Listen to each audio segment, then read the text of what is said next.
Isang napakamadamdaming birthday message ang ibinahagi ni Mika de la Cruz sa Instagram para sa kanyang asawang si Nash Aguas, na ipinagdiwang ang kanyang ika-26 na kaarawan noong October 10, 2024. Sa naturang post, muling binalikan ni Mika ang kanilang matagal ng pinagsamahan, mula sa kanilang kabataan hanggang sa kasalukuyan bilang mag-asawa. Si Mika at Nash ay ikinasal sa isang intimate na seremonya sa Tagaytay noong May 8, 2024, matapos ang halos 11 na taon ng pagiging magkaibigan at magkasintahan.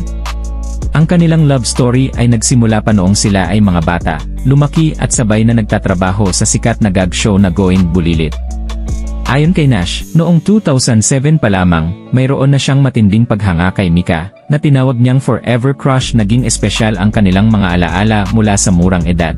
Si Nash ay 9 na taong gulang lamang noong una siyang magkagusto kay Mika, samantalang si Mika naman ay 8 taong gulang pa lang. Lumalim ang kanilang relasyon mula sa pagkakaibigan, hanggang sa kalaunan ay naging magkasintahan at ngayon nga ay mag-asawa na sila. Sa kanyang post, hindi napigilan ni Mika ang pagiging emosyonal habang binibigyan niya ng papuri at pagmamahal si Nash. Sinimulan niya ang kanyang mensahe ng, "Ang aking first and forever crush ay 26 na ngayon," kasabay na nagpapakita ng kanyang damdamin. Ipinahayag ni Mika ang kanyang kasiyahan sa mga buwan ng kanilang pagsasama bilang mag-asawa. Anya, ang mga nagdaang buwan bilang iyong asawa ay tunay na pinakamalaking karangalan at kaligayahan sa aking buhay. Maging ang simpleng pagtawa ni Nash ay sapat na upang mapuno ng saya ang kanyang araw. Pinuri rin ni Mika ang napakalaking pagbabago at paglago ni Nash bilang isang tao, at ipinahayag niya ang kanyang pagmamalaki sa lahat ng naabot nito. "Nakakamangha at sobrang proud ako sa taong naging ikaw. A year ago, ikaw ang nobyo na nag-udyok sa akin na palalimin ang relasyon ko kay Jesus. Ngayon, patuloy kang asawa na gumagabay sa akin sa panalangin tuwing nakakaramdam ako ng paglayo sa Diyos o kapag ako'y nadadala ng aking emosyon." Isa sa mga pinakamalalim na aspeto ng kanilang relasyon ay ang kanilang pananampalataya sa Diyos.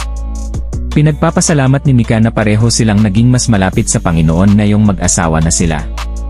Dagdag pa ni Mika, "Lubos akong nagpapasalamat para sa iyong buhay, at labis na naantig ng kalaliman ng iyong pananampalataya."